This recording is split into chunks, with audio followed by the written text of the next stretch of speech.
Welcome back to our YouTube channel. आज के session में हम स्टार्ट करेंगे class 10th chapter number 5 transpiration. Transpiration एक ऐसी प्रोसेस है जहाँ पे वाटर का लॉस होता है in the form of water vapour plant के एरियल पार्ट से, जैसे कि लीव्स। ठीक है, सो ट्रांसपिरेशन क्या है? ट्रांसपिरेशन एक ऐसी प्रोसेस है जिस प्रोसेस में लॉस ऑफ वाटर होगा, मतलब प्लांट जो है वो वाटर को रिमूव करेगा इन the form of water vapour के फॉर्म में अपने एरियल पार्ट से। ठीक है, जितने भी एरियल पार्ट्स हैं प्लांट के, उनके सरफेस से वाटर को एलिमिनेट करेगा। ये एरियल पार्ट्स क्या हो सकते हैं? ये एरियल पार्ट्स हो सकते हैं plant leaves, stem, fruits and flower. ठीक है, सो ये एरियल पार्ट्स क्या क्या हो सकते हैं? लीव्स हो सकती हैं, स्टेम्स हो सकती हैं, फ्रूट्स हो एंड फ्लावर हो सकते हैं। ठीक है, सो ये सभी क्या करते हैं? ये सभी जो है वाटर का लॉस करते हैं इन the form of transpiration. Generally सुबह के वक्त जब भी हम गार्डन वगैरह में जाते हैं तो मोस्टली ये नोट करते हैं कि प्लांट की जो लीव्स हैं उनके सरफेस पे वाटर ड्रॉपलेट्स हम नोट करते हैं कि प्लांट की लीव्स पे वाटर ड्रॉपलेट्स प्रेजेंट होती हैं, या जो ग्रासेस होती हैं वो काफ़ी ज़्यादा मॉइस्ट होती हैं, उनमें काफ़ी ज़्यादा मॉइस्चर प्रेजेंट होता है। क्यों? क्योंकि ये सभी क्या कर रहे हैं? ये सभी ट्रांसपिरेशन कर रहे हैं, लॉस ऑफ वाटर कर रहे हैं। नाउ फर्स्ट क्वेश्चन ये है कि प्लांट ट्रांसपिरेशन क्यों कर रहा है? ठीक है, प्लांट को नीड क्या है ट्रांसपिरेशन करने की? प्लांट को तो वाटर बहुत ज़्यादा एसेंशियल है, क्यों? क्योंकि उसकी ग्रोथ करनी है। सो प्लांट ट्रांसपिरेशन इसलिए कर रहा है क्योंकि जितना भी वाटर प्लांट एब्जॉर्ब करता है उसका सिर्फ और सिर्फ 10% ही वाटर ऐसा है जिसको प्लांट यूज़ कर सकता है फॉर इट्स ग्रोथ। ठीक है, बाकी का जो 90% वाटर है वो प्लांट के किसी भी काम का नहीं होता, तो इसीलिए प्लांट उस वाटर को जो है रिमूव कर देता है in the form of transpiration. ठीक है, हमने सबसे पहले क्या पढ़ा? हमने सबसे पहले ये पढ़ा कि ट्रांसपिरेशन क्या होता है। सो ट्रांसपिरेशन के बारे में हमने ये जाना कि ट्रांसपिरेशन एक ऐसी प्रोसेस है जहाँ पे वाटर जो प्लांट जो है वो वाटर का लॉस कर रहा है वाटर वेपर के फॉर्म में अपने एरियल पार्ट से। ये एरियल पार्ट्स प्लांट के क्या हो सकते हैं? प्लांट लीफ भी हो सकती है, स्टेम भी हो सकती है, फ्रूट्स भी हो सकते हैं एंड फ्लावर भी हो सकता है। नेक्स्ट हमने ये समझा कि प्लांट आखिर ट्रांसपिरेशन कर क्यों रहा है, क्योंकि मोस्टली हमें ये पता है कि जब भी हम प्लांट को वाटर देते हैं तो वो हेल्प करता है प्लांट की ग्रोथ में। सो हम जितना भी अमाउंट ऑफ वाटर प्लांट को देते हैं उसका सिर्फ और सिर्फ 10% वाटर ऐसा है जो कि प्लांट के लिए यूज़फुल होता है।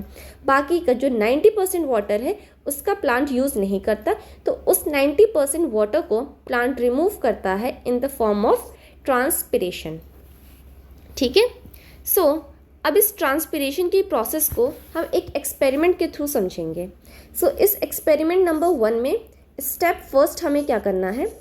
सबसे पहले स्टेप नंबर 1 में हमें एक वाटर पॉटेड प्लांट लेना है।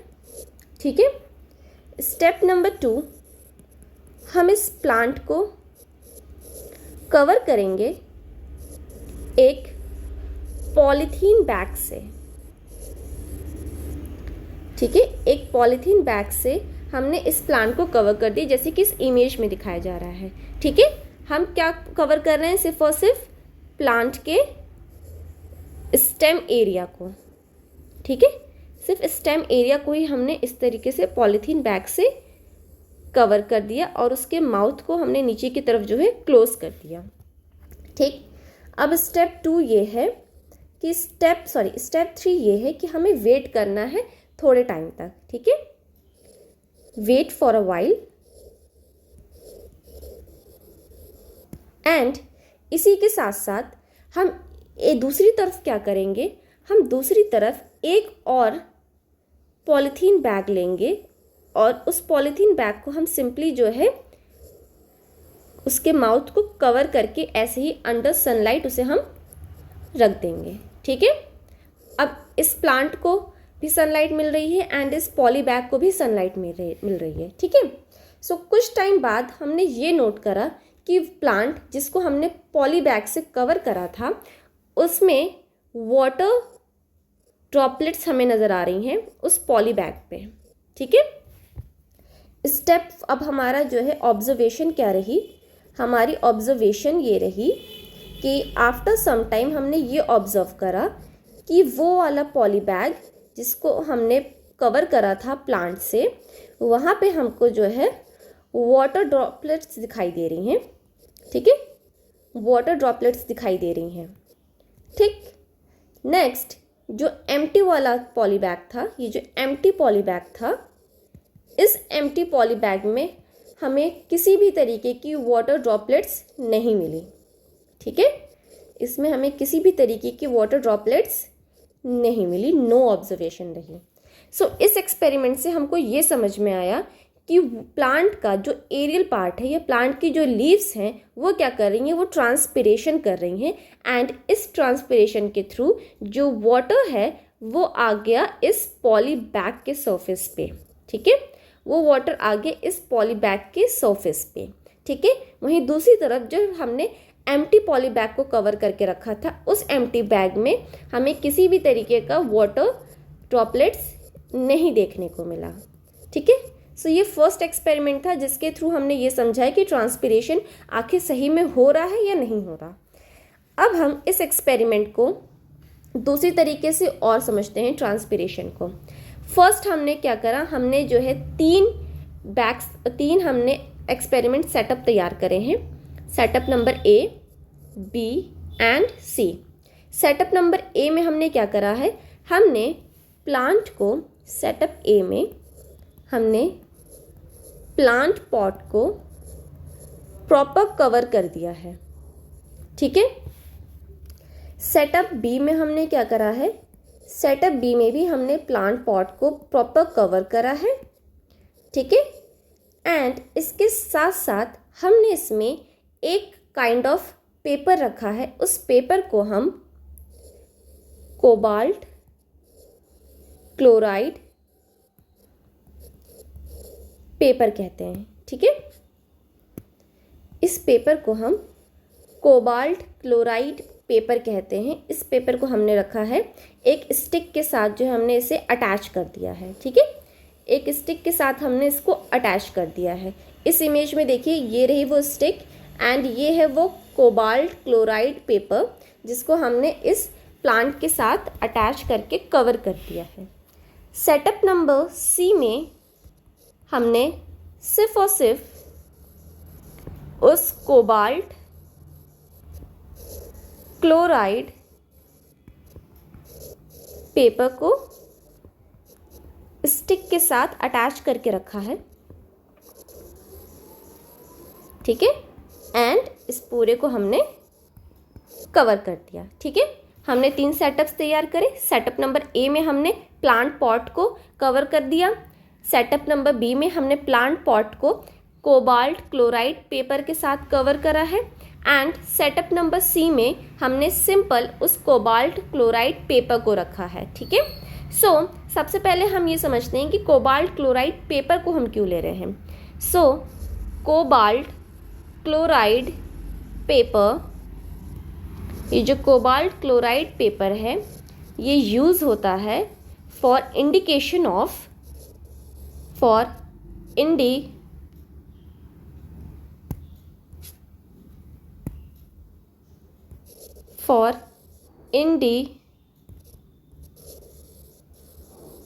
indication of moisture।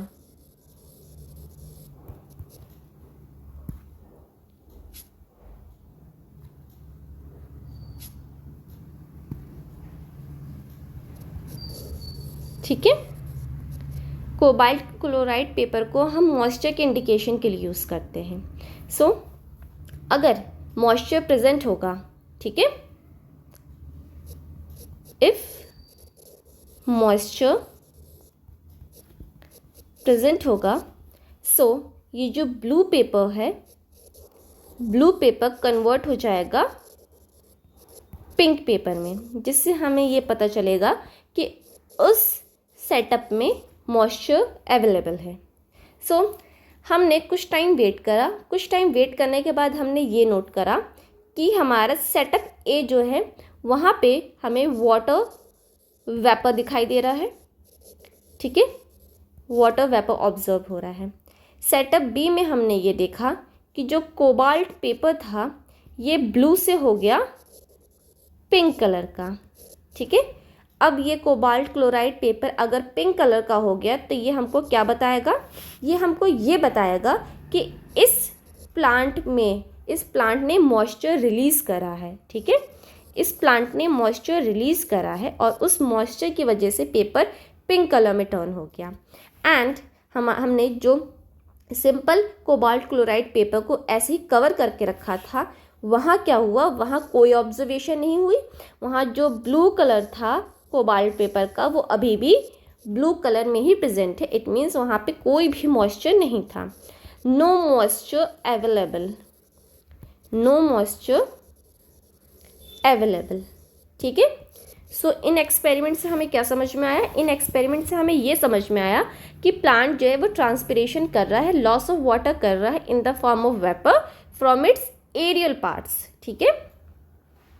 नाउ अब हम ये मेजर करेंगे कि ट्रांसपिरेशन को, ठीक है। अब हम ये देखेंगे कि ट्रांसपिरेशन को हम किस तरीके से मेजर कर सकते हैं। So there are a number of methods for measuring transpiration.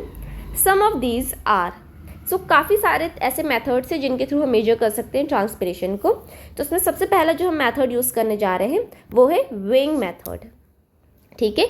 इस वेइंग मेथड में हम क्या कर रहे हैं, a small lightweight potted plant can be weighted before and after the end of a certain period of time. The soil surface and the pot should be fully covered to prevent evaporation from the surface other than the plant. The loss in weight by the plant during that time is due to the loss of water by transpiration. यहाँ पे इन्होंने ये कहा कि सबसे पहले हमने एक small light weighted potted plant को वेट करना है, ठीक है। ये एक छोटा सा प्लांट है। इस प्लांट को सबसे पहले हमने वेट करा। फॉर एग्जांपल इसका वेट आया 1 kg, ठीक है। अब हमने क्या करा, अब हमने इस पॉटेड प्लांट को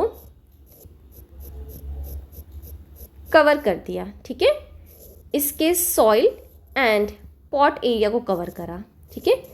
क्यों, क्योंकि इवापोरेशन ना हो। इवापोरेशन क्या है, इवापोरेशन जो है लॉस ऑफ वाटर है, बट प्लांट के सॉइल से वाटर का लॉस नहीं होना चाहिए। क्यों, क्योंकि हमको ट्रांसपिरेशन देखना है, हमें इवापोरेशन नहीं देखना। सो ट्रांसपिरेशन देखना है तो उसके लिए हम क्या करेंगे, प्लांट के पॉट को एंड उसके सॉइल एरिया को हम कवर कर देंगे ताकि इवापोरेशन ना हो, ठीक है। कवर टू प्रिवेंट इवापोरेशन, ठीक है। इवापोरेशन को प्रिवेंट करने के लिए हमने प्लांट के सिर्फ और सिर्फ पॉट एंड सॉइल एरिया को ही कवर करा। आफ्टर सम टाइम्स हमने इसको फिर से वेट करा, ठीक है। कुछ टाइम बाद हमने इस प्लांट को जब वेट करा तो इसका वेट आया था अराउंड, एज्यूम कर लेते हैं 750 ग्राम, ठीक है। फर्स्ट टाइम जब हमने देखा था तो इसका वेट था 1 kg। आफ्टर सम टाइम हमने देखा तो इसका वेट आया 750 ग्राम। इट मीन्स यहाँ पे लॉस जो हुआ वेट में वो हुआ अराउंड 250 ग्राम, ठीक है। प्लांट के वेट में जो लॉस हुआ वो 250 ग्राम हुआ। तो ये 250 ग्राम लॉस क्या था, ये था loss of water. This is a loss of water. And ये लॉस ऑफ वाटर किस फॉर्म में था, ये था इन द फॉर्म ऑफ ट्रांसपिरेशन, ठीक है। ये वाटर का लॉस हुआ ट्रांसपिरेशन की वजह से, ठीक है। सो सबसे पहले हम इस वेइंग मेथड के थ्रू जो है ट्रांसपिरेशन मेजर कर सकते हैं। नेक्स्ट हम पोटोमीटर का यूज़ कर सकते हैं। नाउ ये पोटोमीटर क्या है, so potometer is a device that measure the rate of water intake by the plant and this water intake is almost equal to the water lost through the transpiration. So potometer एक ऐसा device है जिस device के through हम ये major करते हैं कि प्लांट कितना वाटर इनटेक कर रहा है, ठीक है। जितना प्लांट वाटर इनटेक करेगा वो इक्वल होगा प्लांट का लॉस ऑफ वाटर से थ्रू ट्रांसपिरेशन। सबसे पहला क्या हुआ, सबसे पहले इन्होंने एक लीफ शूट को इस मेजरमेंट में, इस पोटोमीटर में अटैच कर दिया, ठीक है। अब यहाँ से हम जो है वाटर की सप्लाई हो रही है एंड यहाँ पे एक हमने बीकर लिया हुआ है और इस बीकर को हमने वाटर से फिल कर दिया है, ठीक है। ये कलर्ड वाटर है, इस कलर्ड वाटर से हमने इस बीकर को फिल कर दिया एंड एक ट्यूब को हमने कनेक्ट करा है जो कि वाटर कैरी कर रहा है इस बीकर से, ठीक है। ये ट्यूब है, इसको हमने इस बीकर से कनेक्ट कर दिया एंड इस ट्यूब में हमने एक प्लांट शूट को लगाया है, ठीक है। एक प्लांट शूट को इस ट्यूब से कनेक्ट करा है एंड दूसरा एंड जो है उस ट्यूब का वो जाके इस बीकर से कनेक्टेड है। नाउ अब क्या होगा, अब हमने ये पढ़ा है कि जो स्टेम है वाटर प्लांट की वो वाटर एब्जॉर्ब करती है बाय सक्शन फोर्स, ठीक है। सक्शन फोर्स के थ्रू जो है स्टेम्स जो हैं वो वाटर एब्जॉर्ब करती हैं, ठीक है। सो प्लांट स्टेम जो है वो वाटर एब्जॉर्ब करेगी, ठीक है, वाटर एब्जॉर्ब करेगी बाय सक्शन फोर्स।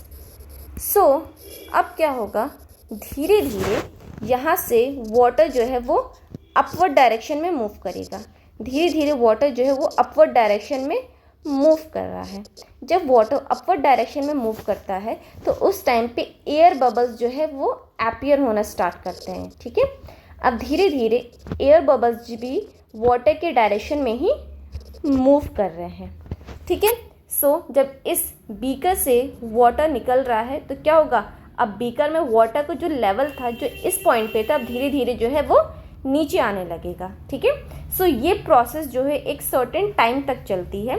उसके बाद जब हम इस प्रोसेस को स्टॉप करते हैं तो जितना लॉस ऑफ वाटर होता है उसी को हम मेजर करते हैं, ये पता करने के लिए कि ट्रांसपिरेशन में कितना वाटर लॉस हुआ होगा। सो इसके लिए हम पोटोमीटर डिवाइस का यूज़ करते हैं। Now next is Ganong's meter. Ganong's meter भी सेम वर्क करता है एज अ पोटोमीटर। इसमें भी सेम हमने क्या करा, a twig of some suitable plant cut with a sharp knife is fixed in an apparatus as shown in this figure.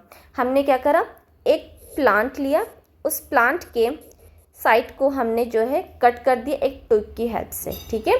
इस plant के साइड को हमने जो है शार्पली कट कर दिया। The entire apparatus is filled with water so that no air space are present.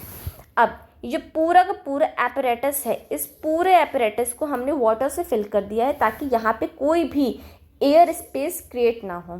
Now an air bubble is introduced in the horizontal graduated capillary tube which is dipping into the beaker containing water.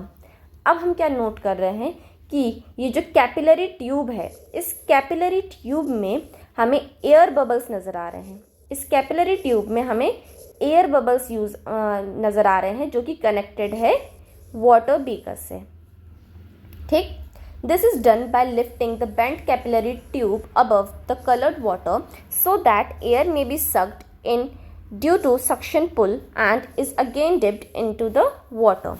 अब यहाँ पे क्या है, ये जो हमारी capillary tube है ये एक साइड से बेंट एंड कनेक्टेड है कलर्ड वाटर से एंड दूसरी साइड ये कनेक्टेड है प्लांट से। सो अब प्लांट क्या कर रहा है, ये एक सक्शन फोर्स या सक्शन पुल जनरेट कर रहा है जिसके थ्रू जो है ये वाटर को एब्जॉर्ब कर रहा है एंड वाटर जो है ये अपवर्ड डायरेक्शन में मूव कर रहा है। जिस अपवर्ड डायरेक्शन में मूव करने की वजह से एयर बबल्स क्रिएट हुए एंड ये एयर बबल्स भी सेम उसी डायरेक्शन में ही मूव कर रहे हैं।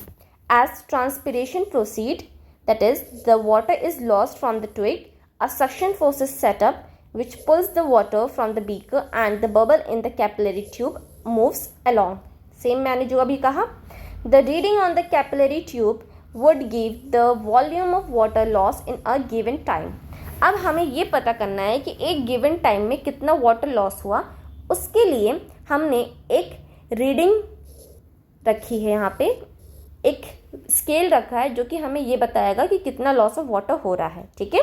जैसे जैसे वाटर एयर ड्रॉपलेट्स या एयर बबल्स क्रिएट होते जाएंगे, वो जितना वो मूव करेंगे उतना उतना हमें ये पता चलता जाएगा कि इतना इतना सेंटीमीटर जो है वाटर का लॉस होता जा रहा है।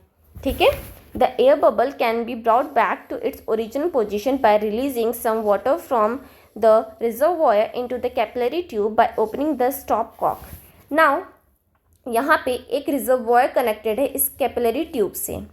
ठीक है, इस कैपिलरी ट्यूब से एक रिजर्वॉयर कनेक्टेड है एंड उसके लिए हमने एक स्टॉप कॉक रखा हुआ है उसके मूवमेंट के लिए। अब हमने एक लिमिटेड टाइम पे ये ऑब्जर्व कर लिया कि वाटर लॉस जो है इतना हुआ है, किसकी हेल्प से, एयर बबल्स जो है जिस तरीके से वो मूव कर रहे हैं अपवर्ड डायरेक्शन में, उनके मूवमेंट को नोट करके। अब हमने क्या करा, स्टॉप कॉक की हेल्प से इस रिजर्वॉयर को ओपन कर दिया। तो ये रिजर्वॉयर क्या करेगा, अब ये वाटर रिलीज करना स्टार्ट करेगा। ये वाटर रिलीज करेगा तो एयर बबल्स जो है वो वापस जो है अपनी फर्स्ट पोजीशन पे पहुंच जाएंगे, अपनी फर्स्ट पोजीशन पे वापस से एयर बबल्स पहुंच जाएंगे। हम इससे क्या नोट कर सकते हैं, हम इससे ये नोट कर सकते हैं कि प्लांट की कट शूट ने कितना वाटर अपटेक किया। ठीक है, पोटोमीटर से हम ये मेजर कर सकते हैं कि प्लांट की कट शूट से कितना वाटर अपटेक हुआ, बट हम ये नहीं मेजर कर सकते कि वाटर लॉस कितना हुआ ड्यूरिंग ट्रांसपिरेशन। सो पोटोमीटर क्या है, potometer do not measure the water loss during transpiration but measure the water Uptake by the cut shoot. Now कुछ प्रिकॉशंस हैं पोटोमीटर यूज़ करने के। सबसे पहला है, the potometer should be made completely water tight. Potometer पूरी तरीके से वाटर टाइट होना चाहिए, कहीं से भी वाटर लीकेज नहीं होना चाहिए इसमें। The twig cut should be oblique to allow large surface for the water intake and underwater to avoid suction of an air bubble into the twig which will stop the absorption of water in the xylem। Next क्या है, जो plant का shoot जिसको हम cut कर रहे हैं वो उसका सरफेस एरिया लार्ज होना चाहिए ताकि वो ज़्यादा से ज़्यादा अमाउंट में वाटर इनटेक कर सके एंड उसके सक्शन के टाइम पे वाटर बबल्स जो है वो एंटर ना करें, क्योंकि अगर वाटर बबल्स एंटर कर जाएंगे तो जो जाइलम पाथवे है उसको वो ब्लॉक कर देंगे एंड जाइलम पाथवे अगर ब्लॉक हो गया तो वाटर इनटेक नहीं हो पाएगा। नेक्स्ट इज लिमिटेशंस क्या है पोटोमीटर यूज़ करने की। सबसे पहली लिमिटेशंस है कि यहाँ पे एयर बबल्स क्रिएट हो जाते हैं जो कि ईजिली हम उसको रिमूव नहीं कर सकते। The twig may not remain fully alive for a long time. Twig जो है उसको हम ज़्यादा लंबे टाइम तक के लिए अलाइव नहीं रख सकते। Any changes in the outside air temperature में affect the position of the air bubble in the capillary tube. And अगर आउटसाइड इन्वायरमेंट में किसी भी तरीके का चेंज होता है, टेम्परेचर में चेंज होता है, तो वो अफेक्ट करेगा एयर बबल्स के पोजीशन को कैपिलरी ट्यूब्स में। ये थी लिमिटेशंस पोटोमीटर यूज़ करने की। अब हम पढ़ेंगे ट्रांसपिरेशन कितने टाइप्स के हैं। Transpiration from the aerial parts of a plant occurs from 3 different regions. Transpiration जो होता है प्लांट के एरियल पार्ट से वो 3 डिफरेंट रीजन्स की तरफ से होता है।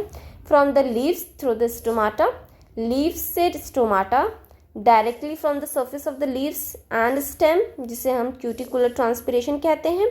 From the lentils which are the minute opening of the on the surface of the old stem which is called lenticular transpiration. ठीक है, ट्रांसपिरेशन 3 टाइप के हैं। First is stomatal transpiration, cuticular transpiration and lenticular transpiration. सबसे पहले हम पढ़ेंगे stomatal transpiration. Mechanism क्या है स्टोमाटल ट्रांसपिरेशन का। सबसे पहले stomata are minute opening in the epidermal layer of the leaves. Stomata क्या है, स्टोमाटा काफ़ी माइन्यूट सी ओपनिंग होती है लीफ के एपिडर्मल लेयर पे। ठीक है, लीफ के एपिडर्मल लेयर पे छोटे छोटे माइन्यूट ओपनिंग्स होती हैं, उन माइन्यूट ओपनिंग्स को हम स्टोमाटा कहते हैं। सिंगुलर उसे हम स्टोमा कहेंगे। The stoma is surrounded by 2 bean shaped guard cells. ये जो स्टोमा है ये सराउंड होता है बीन शेप्ड गार्ड सेल से। ये है bean shaped guard cells. Bean shape या इसी को हम किडनी शेप भी कह सकते हैं। इस तरीके से गार्ड शेप से कवर्ड होता है। During day time the stomata are wide open primarily from the intake of CO for photosynthesis. Day time पे ये जो स्टोमा है, ये स्टोमाटा इनटेक करता है कार्बन डाइऑक्साइड फोटोसिंथेसिस के लिए. The number of stomata may range from 1000 to 10,000 पर सेंटीमीटर. ठीक है. The stomata, in stomatal transpiration, the water vapor escape through the stomata of the leaves. Stomatal transpiration में जो water loss होता है वो स्टोमाटा के थ्रू होता है on plant leaves पे. ठीक है. स्टोमाटा के थ्रू होगा plant leaves पे. The water after absorption by the roots from the soil arise up through the stem and reaches the tissues of the leaves through the veins.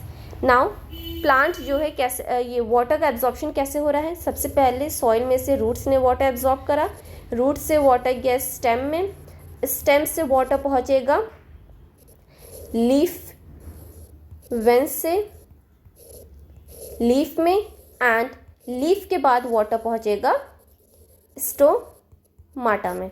तो इस तरीके से मूवमेंट होगा वाटर्स का. ठीक.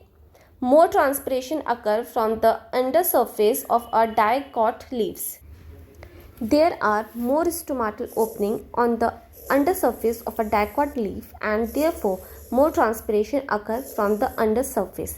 Now dicot plants में ज़्यादा अमाउंट में stomatal openings होती हैं and जितनी ज़्यादा stomatal opening होगी उतना ही ज़्यादा जो है transpiration होगा undersurface से.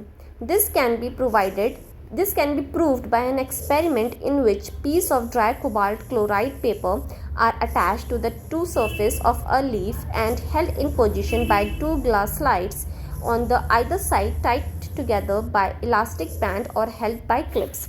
यहाँ क्या करा गया है, लीव्स ली गई हैं, उन लीव्स के दोनों साइड्स पे जो है कोबाल्ट क्लोराइड पेपर्स को अटैच करा गया है with the help of glass slide.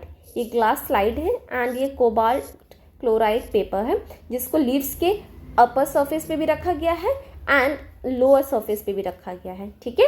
After some time हमने ये नोट करा कि जो लोअर सरफेस था, जो डॉर्सल साइड था लीफ का, वहाँ पे जो कोबाल्ट पेपर वो ब्लू टू पिंक चेंज हो गया. ठीक है. बट जो अपर सरफेस था, जो कि वेंट्रिकल सरफेस था, वहाँ पे कोबाल्ट पेपर अभी भी ब्लू कलर का है. इट मीन्स ट्रांसपिरेशन जो हो रहा है लीव्स के में स्टोमाटा के थ्रू लीफ सरफेस से, वो होगा उसके लोअर सरफेस से या इसको कहेंगे हम डॉर्सल सरफेस से.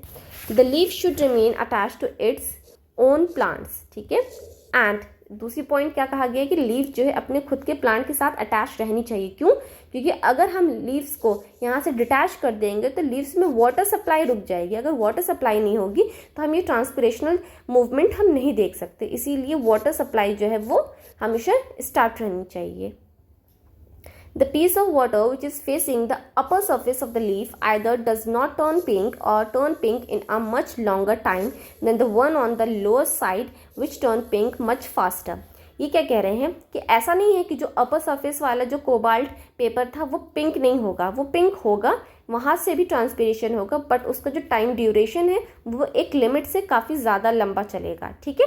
काफ़ी लंबे टाइम के बाद वहाँ ट्रांसपिरेशन होगा, तब ये हो सकता है कि वो कोबाल्ट क्लोराइड पेपर ब्लू से पिंक हो जाए. ठीक है. As compare to lower surface of the leaf. This proves that more transpiration take place from the lower surface which is on account of the numerous stomata found on it. इसका मतलब ये है कि leaf के lower side पे ज़्यादा number of stomata होता है, इसीलिए वहाँ से ट्रांसपिरेशन ज़्यादा जल्दी होता है. Next is stomatal regulation of transpiration. अब हम ये देखेंगे कि स्टोमाटल रेगुलेशन के थ्रू जो है कैसे ट्रांसपिरेशन होता है. So stomata are minute structure occurring in large numbers of the lower epidermis of the leaf.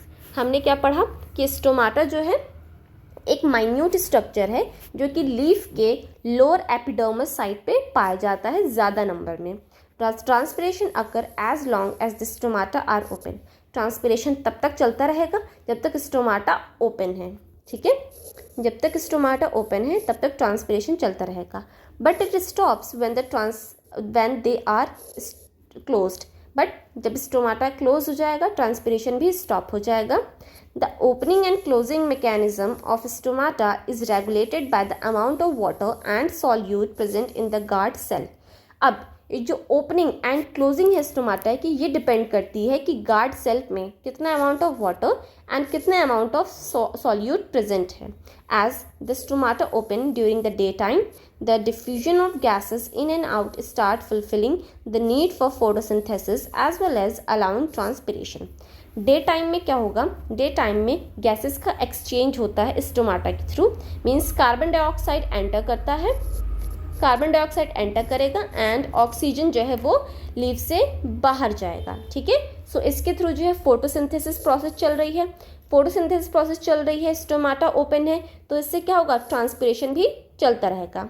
If for any reason the water content of the leaf is falling short, the guard cells fail to remain turgid, rather they turn flaccid, means loss of turgidity, thereby closing the stomatal opening and transpiration stop।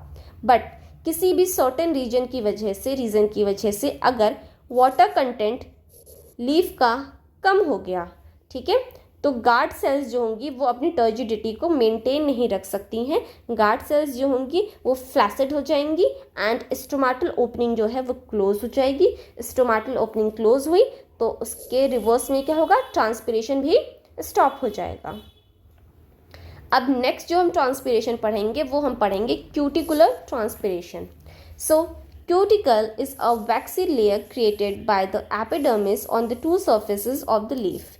Cuticles क्या है, cuticles एक wax की layer है जो कि epidermis secrete करती है leaf के अपर एंड लोअर साइड्स पे। क्यूटिकल्स क्या है, क्यूटिकल्स एक वैक्स की लेयर है जो कि एपिडर्मिस रिलीज कर रही है लीफ के अपर एंड लोअर साइड पे। The thickness of cuticle varies from plant to plant. Now ये जो थिकनेस है क्यूटिकल्स की, ये वेरी करती है one plant to other plant. Primarily the cuticle serves to prevent evaporation of water from the leaf surface। Cuticle क्या करते हैं, क्यूटिकल इवापोरेशन को प्रिवेंट करते हैं लीफ के सरफेस से। However, some evaporation does occur, ठीक है, बट स्टिल कुछ अमाउंट में इवापोरेशन स्टिल चलता रहता है। The greater the thickness of the cuticle, the lesser is the evaporation, which is transpiration।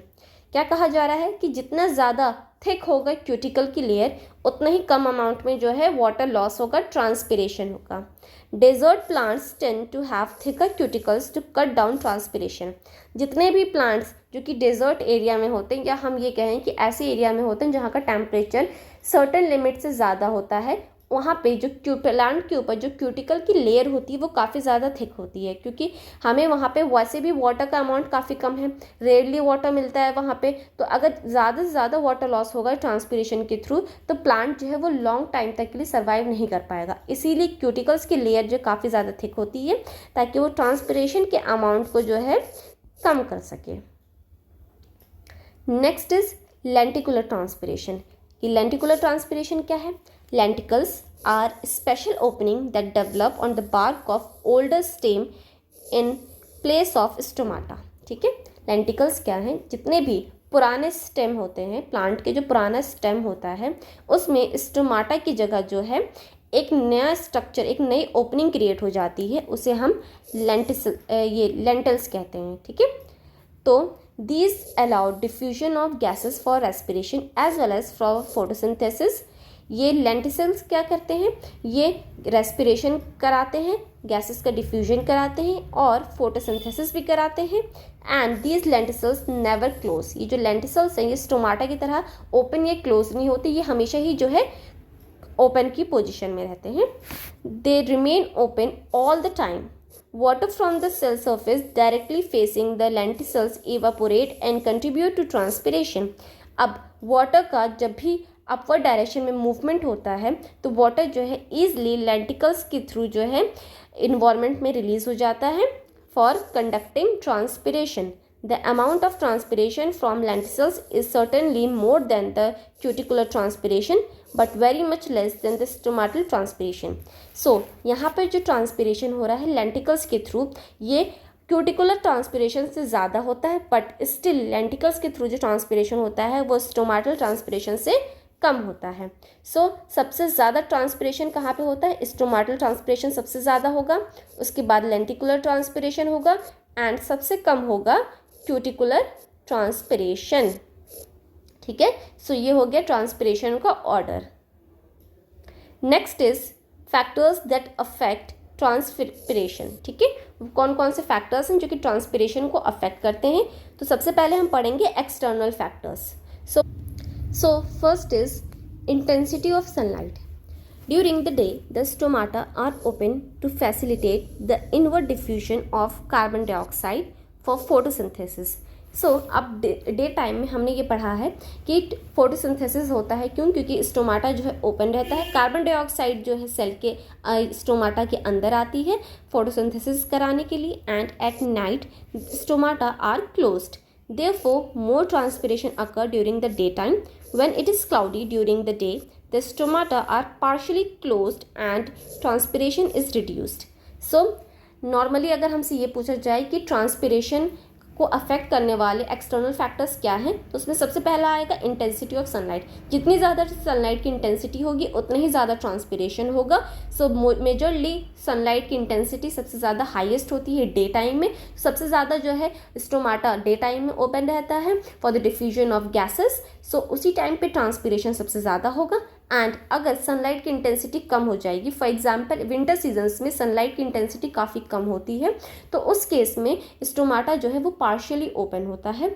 So partially अगर ओपन होगा तो ट्रांसपिरेशन का जो अमाउंट है वो भी काफ़ी ज़्यादा रिड्यूस हो जाएगा। Next is temperature. If the outside temperature is higher, there is more evaporation from the leaves, therefore more transpiration. Increase in temperature allow more water to evaporate and the decrease in temperature reduce evaporation. Warm air can hold more water than the cold air. ठीक है, second क्या है? अगर temperature increase होगा सो transpiration क्या होगा? Transpiration भी increase होगा। ठीक है, मतलब टेम्परेचर के डायरेक्टली प्रोपोर्शन है ट्रांसपिरेशन। जितना ज़्यादा टेम्परेचर राइज होगा उतना ही ज़्यादा ट्रांसपिरेशन का अमाउंट राइज होगा। अगर टेम्परेचर डिक्रीज होगा तो ट्रांसपिरेशन भी डिक्रीज होगा। Third is velocity of wind. Transpiration increases with the velocity of wind. Transpiration wind की वेलोसिटी के अकॉर्डिंग ही बढ़ता या घटता है। जितनी ज़्यादा स्पीड से विंड चलेगी उतनी ही ज़्यादा जो है ट्रांसपिरेशन होगा।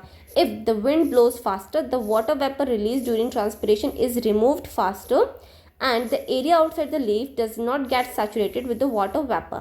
ठीक है, जितना ज़्यादा जितनी ज़्यादा स्पीड से विंड चलेगी उतनी ही ज़्यादा जो वाटर वेपर जो है वो रिलीज होगा ट्रांसपिरेशन से, एंड उतनी तेज़ी से वो रिमूव होता जाएगा लीफ के सरफेस एरिया से। Next is humidity. Transpiration is reduced if the air outside is humid. अगर आउटसाइड का इन्वायरमेंट ह्यूमिड है, ह्यूमिडिटी ज़्यादा है, तो उस टाइम पे ट्रांसपिरेशन जो है वो रिड्यूस हो जाएगा। High humidity in the air reduce the rate of outward diffusion of the internal water vapour across stomata, thereby reducing the rate of transpiration. अगर ह्यूमिडिटी ज़्यादा होगी तो उसकी वजह से एयर जो होगी एयर में रिड्यूस आएगा, और रेट ऑफ वाटर डिफ्यूजन जो वाटर का जो डिफ्यूजन हो रहा है इंटरनल वाटर वेपर का स्टोमाटा के अक्रॉस वो भी घटेगा एंड ट्रांसपिरेशन का रेट भी घटेगा। Next is carbon dioxide. Increase in the carbon dioxide level in the outside air over normal 0.03% causes stomatal closure and result in the decrease of transpiration. अगर carbon dioxide का level outside air में increase हो रहा है, मतलब एक जो normal limit होती है कार्बन डाइऑक्साइड की इन्वायरमेंटल एयर में 0.03%, अगर उससे ज़्यादा हो रहा है कार्बन डाइऑक्साइड का इन्वायरमेंट, तो उसकी वजह से जो है स्टोमाटल जो है वो क्लोज रहेगा, एंड स्टोमाटा क्लोज रहेगा तो ट्रांसपिरेशन भी नहीं होगा। Sixth point is atmospheric pressure. The rate of transpiration increases with the decrease in atmospheric pressure. जितना ज़्यादा ट्रांसपिरेशन होगा एटमॉस्फेरिक प्रेशर जो है उतना घटेगा, तो thus it enhance diffusion of water. तो इससे क्या होगा? डिफ्यूजन होगा वाटर का। अब हम पढ़ेंगे इंटरनल फैक्टर्स जो कि अफेक्ट करते हैं ट्रांसपिरेशन को। So water content of the leaves सबसे पहला है water content of the leaf. If the water content of the leaf decrease due to insufficient absorption of water by the roots, the leaves wilt and transpiration is reduced. अगर हम roots ज़्यादा amount में water absorb नहीं कर पा रही हैं तो स्टोमाटा तक के लीव्स तक भी ज़्यादा अमाउंट में वाटर नहीं पहुंच पाएगा. अगर ज़्यादा अमाउंट तक वाटर नहीं होगा तो ट्रांसपिरेशन भी रिड्यूस हो जाएगा. Such reduction in transpiration is indirectly due to the closure of stomata and it is the natural mechanism of conserving water within the plant. So ये एक नेचुरल प्रोसेस है जिसके थ्रू प्लांट जो है अपने water को conserve करके रखता है ताकि वो ज़्यादा से ज़्यादा वाटर ना लॉस हो ट्रांसपिरेशन के थ्रू. Now adaptation in plants to reduce excessive water. अब क्या है, ज़्यादा से ज़्यादा वाटर ना लॉस हो ट्रांसपिरेशन के थ्रू, तो इस वजह से प्लांट ने कुछ एडेप्टेशन अपने अंदर करी. सबसे पहला है सनकेन stomata. The stomata may be सनकेन और covered by hair.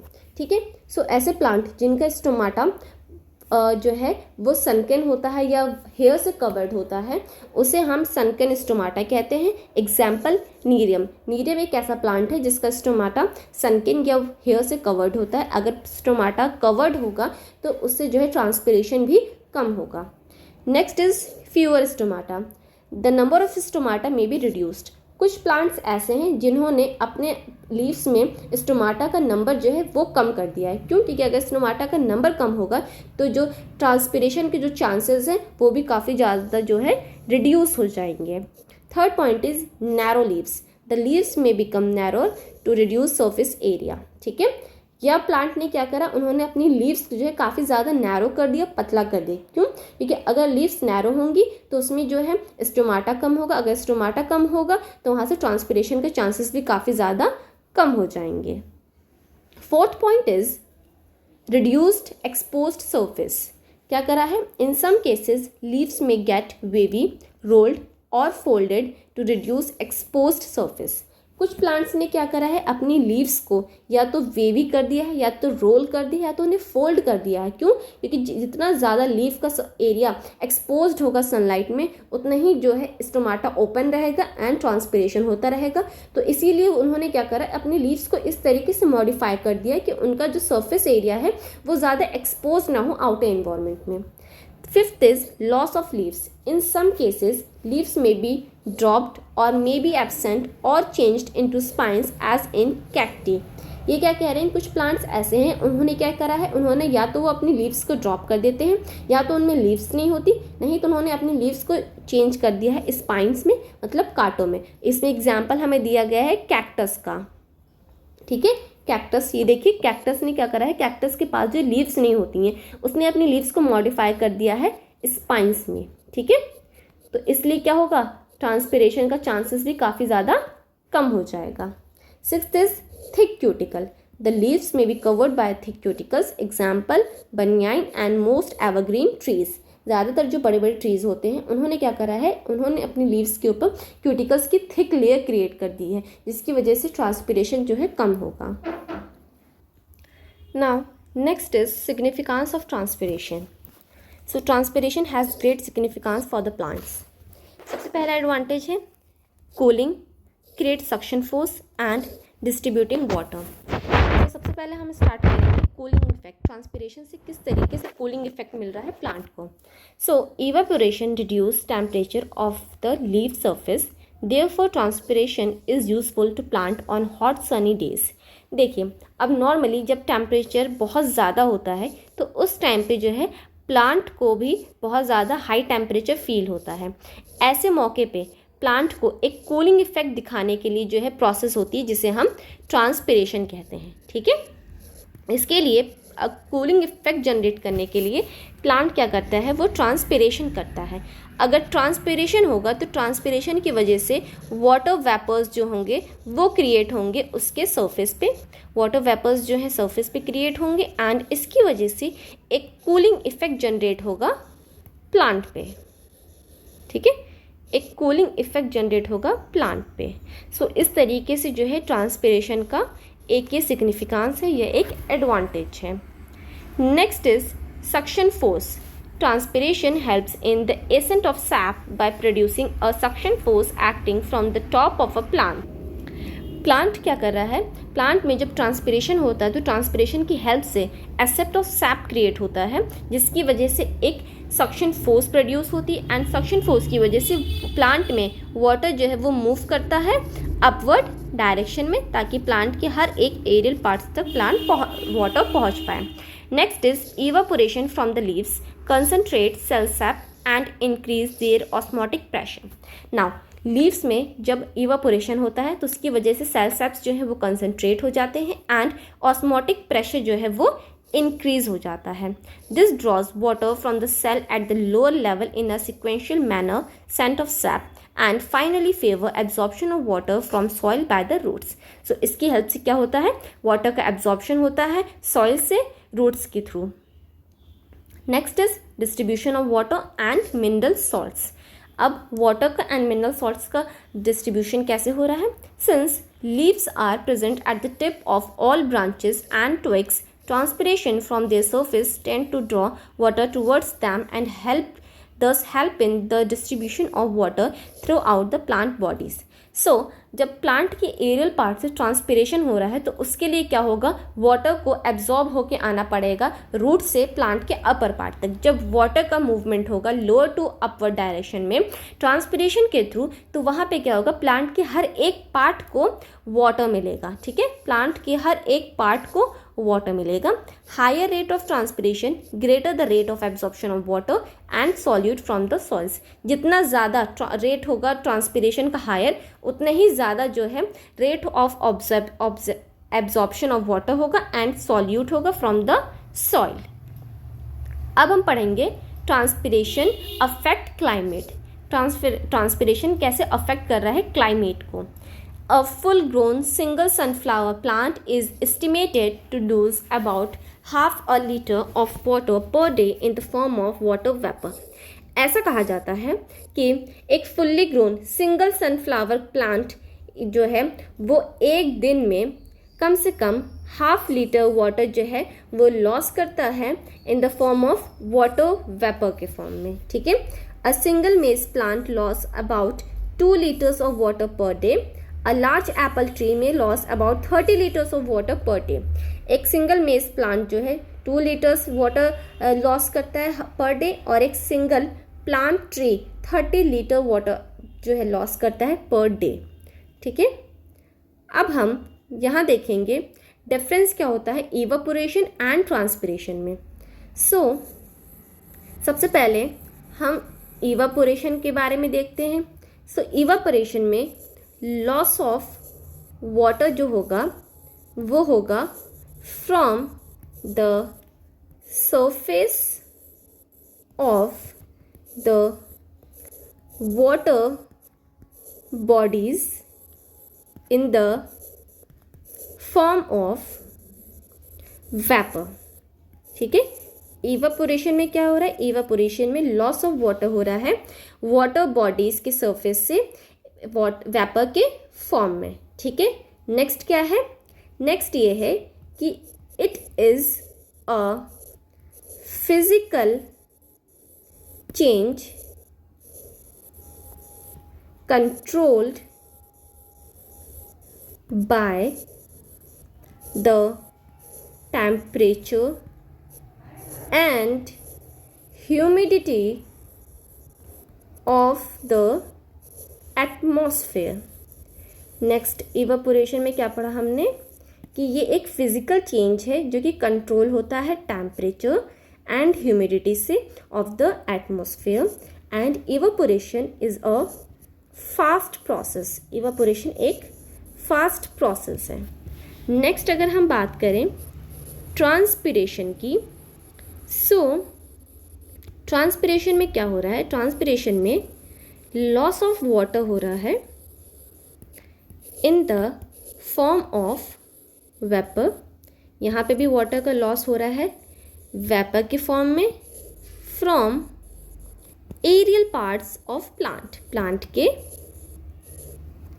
Aerial part से। ठीक है, aerial parts of plant. Next क्या है, it is a vital and partially a physical process which is, ये क्या है, ये एक पार्शियल या वाइटल फिजिकल प्रोसेस है जो कि कंट्रोल होती है, which is controlled by internal and external factors. ठीक है, ट्रांसपिरेशन को हम इंटरनल एंड एक्सटर्नल दोनों ही फैक्टर से हम कंट्रोल कर सकते हैं। थर्ड पॉइंट इज, ये क्या है, ये एक स्लो प्रोसेस है। ठीक है, इवापोरेशन कैसी थी, इवापोरेशन एक फास्ट प्रोसेस थी, ट्रांसपिरेशन एक स्लो प्रोसेस है। सो ये डिफरेंस है बिटवीन इवापोरेशन एंड ट्रांसपिरेशन। अब हम आगे चलते हैं, direct loss of water by the plant which is guttation and bleeding. अभी तो हमने ये पढ़ा कि प्लांट के एरियल पार्ट से जो वाटर का लॉस हो रहा था by the process of transpiration. अब हम देखेंगे वाटर का डायरेक्ट लॉस प्लांट के सरफेस से, जिसको हम ब्लीडिंग या ग्यूटेशन कहते हैं। सबसे पहले हम पढ़ेंगे ग्यूटेशन के बारे में। ग्यूटा का मतलब होता है टू पोर आउट या ड्रॉप करना। ठीक है, पानी को ड्रॉप करना या फेंकना। The leaves of certain plant exhibit drops of water along their margin in the morning. कुछ प्लांट ऐसे हैं जिनकी लीव से वाटर जो है, वाटर रिलीज होता है ड्रॉपलेट्स के फॉर्म में मॉर्निंग के टाइम पे। This particularly happen in plants growing in warm humid condition. ये पार्टिकुलरली उन प्लांट्स के साथ होता है जो कि वार्म या ह्यूमिड कंडीशन में ग्रो करते हैं। A humid environment helpers transcription while the root continue to absorb water from the soil. यहाँ क्या है, ह्यूमिड इन्वायरमेंट जो है वो हैम्पर करता है ट्रांसपिरेशन को, वहीं रूट्स जो है वो कंटिन्यूसली वाटर को एब्जॉर्ब करती हैं सॉइल से। This build up a big hydrostatic pressure within the plant and force out the excess water directly from the tip of veins in the leaf. इसकी वजह से एक हाइड्रोस्टैटिक प्रेशर क्रिएट होता है प्लांट में, जो कि फोर्स आउट करता है एक्सेस वाटर को डायरेक्टली प्लांट लीफ की टिप से उसके लीफ की वेन से उसके टिप पे। ये देखिए जिस तरीके से ये लीफ की टिप पे किस तरीके से वाटर ड्रॉपलेट्स प्रेजेंट है। ठीक है, सो ये किसकी वजह से हुआ, ये हुआ एक हाइड्रोस्टैटिक प्रेशर की वजह से। Special pore bearing structure called hydathode are present on the margin of the leaf to allow this exudation. अब कुछ ऐसे प्लांट होते हैं जिनकी लीव्स पे एक स्पेशल पोर स्ट्रक्चर क्रिएट होता है। उस पोर स्ट्रक्चर को हम हाइडेथॉड्स कहते हैं। ये हाइडेथॉड्स के थ्रू जो है लीफ ज़्यादा से ज़्यादा वाटर को जो है रिलीज करती है अपने मार्जिन एरिया पे। Guttation can be observed in many plants and is quite common in banana, nasturtium and strawberry. इन प्लांट्स में ये ग्यूटेशन प्रोसेस काफ़ी ज़्यादा कॉमन है। अब हम पढ़ेंगे ब्लीडिंग के बारे में। This happen only due to injury. Bleeding जो है प्लांट में इंजरी के केस में होती है। The plant SAP scapes means bleed. Plant SAP जो होता है वो बाहर निकलने लगता है, मतलब ब्लीड आउट होने लगता है फ्रॉम द रप्चर्ड और cut surface of a plant. Plant के ऐसे पोर्शन पे जहाँ पे फॉर एग्जाम्पल प्लांट बार्क पे कहीं से भी किसी भी वजह से कोई कट क्रिएट हुआ या कोई भी इंजरी हुई तो उस वजह से जो सेल सैप है वो बाहर आने लगता है एंड इसी को हम ब्लीडिंग कहते हैं। This escaping of cell sap is called bleeding. The root pressure generated by the plant assists in bleeding. Root के प्रेशर की वजह से जो एक प्रेशर क्रिएट होता है रूट की वजह से, तो उसकी वजह से जो है ब्लीडिंग कॉज होती है। सो इसी के साथ ये लेक्चर हमारा यहीं कंप्लीट होता है। आई होप आपको ये चैप्टर अच्छे से समझ में आया हो। अगर कहीं भी आपको कोई टॉपिक नहीं समझ में आया तो प्लीज़ कमेंट सेक्शन में बताइएगा। इस वीडियो को लाइक करिएगा, चैनल को सब्सक्राइब करिएगा। Thank you.